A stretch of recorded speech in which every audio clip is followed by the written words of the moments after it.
ആദ്യകാല ആര്യ കാലഘട്ടത്തെ വേദകാലഘട്ടം എന്നറിയപ്പെടാൻ കാരണം ഈ കാലഘട്ടത്തിലാണ് ആദ്യ വേദമായ ഋഗ്വേദം രചിക്കുന്നത്.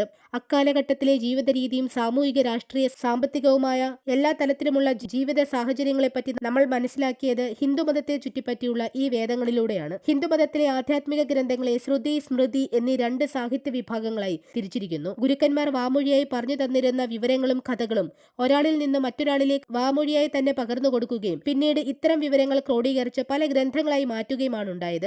വേദങ്ങൾ, ബ്രാഹ്മണകങ്ങൾ, ആരണ്യകങ്ങൾ, ഉപനിഷത്തുകൾ എന്നിവ ശ്രുതി വിഭാഗത്തിൽപ്പെടുന്നവയാണ്. പദ്യരൂപത്തിലും ഗദ്യരൂപത്തിലുമായി സംസ്കൃത ഭാഷയിൽ തയ്യാറാക്കിയിട്ടുള്ള 4 വേദങ്ങളുണ്ട്. ഋഗ്വേദം, യജുർവേദം, സാമവേദം, അഥർവവേദം. വേദങ്ങളുടെ ഗദ്യവ്യാഖ്യാനങ്ങളാണ് ബ്രാഹ്മണകങ്ങൾ. വേദങ്ങളിൽ പരാമർശിച്ചിട്ടുള്ള തത്വങ്ങൾ വ്യക്തമാക്കുന്നത് ആരണ്യകങ്ങളിലൂടെയും ഉപനിഷത്തുകളിലൂടെയുമാണ്. എന്നാൽ ഒരാളാൽ രചിക്കപ്പെട്ടത് എന്ന് കരുതുന്ന സാഹിത്യ വിഭാഗമാണ് ഓർക്കപ്പെടുന്നത് എന്നർത്ഥമുള്ള സ്മൃതി എന്ന വിഭാഗം. വേദാംഗങ്ങൾ, ഉപവേദങ്ങൾ, പുരാണങ്ങൾ, ഇതിഹാസങ്ങൾ എന്നിവ സ്മൃതി വിഭാഗത്തിന് ഉദാഹരണമായി വരുന്നവയാണ്. സംസ്കൃത ഭാഷയിൽ ശ്ലോകരൂപത്തിൽ തയ്യാറാക്കിയിട്ടുള്ള വേദങ്ങൾക്ക് ഒരുപാട് വാക്യവാച്യ അർത്ഥങ്ങളുണ്ട്.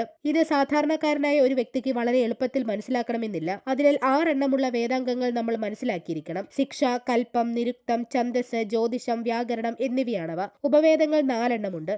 യജുർവേദത്തിന്റെ ഉപവേദമാണ് ധനുർവേദം, സാമവേദത്തിന്റേത് ഗന്ധർവവേദം, അഥർവവേദത്തിന്റേത് ശില്പവേദവും. 18 പുരാണങ്ങളാണ് നിലവിലുള്ളത്. ഏറ്റവും വലിയ പുരാണം എന്നറിയപ്പെടുന്നത് സ്കന്ദപുരാണമാണ്. ഏറ്റവും ചെറിയ പുരാണം അല്ലെങ്കിൽ 7ാമത്തെ പുരാണം എന്നറിയപ്പെടുന്നത് മാർക്കണ്ഡേയ പുരാണമാണ്. ഇതിഹാസങ്ങൾ 2 എണ്ണമുണ്ട്. രാമായണവും മഹാഭാരതവും. ആദ്യ കാവ്യം എന്നറിയപ്പെടുന്ന രാമായണം സംസ്കൃത ഭാഷയിൽ രചിക്കപ്പെട്ടിട്ടുള്ളതാണ്. വാൽമീകി മഹർഷിയാണത് എഴുതിയത് എന്ന് വിശ്വസിക്കുന്നു.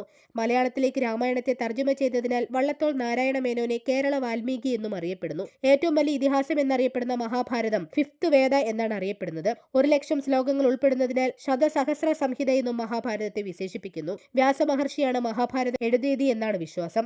മലയാളത്തിലേക്ക് മഹാഭാരതത്തെ തർജ്ജമ ചെയ്തതിനാൽ കൊടുങ്ങല്ലൂർ കുഞ്ഞിക്കുട്ടൻ തമ്പുരാനെ കേരള വ്യാസൻ എന്നും അറിയപ്പെടുന്നു. എന്നാൽ ഈ തർജ്ജിമ അപൂർണമാണെന്നും ഓർത്തിരിക്കുക. ഇത്തരത്തിൽ ആര്യകാലഘട്ടം അല്ലെങ്കിൽ വേദകാലഘട്ടത്തെ പറ്റി കൂടുതൽ അറിയാനും Kerala PSC, SSC, CAS, UPSC exam syllabus complete ചെയ്യാനുമായി ഞങ്ങളുടെ യൂട്യൂബ് ചാനൽ സന്ദർശിക്കുക.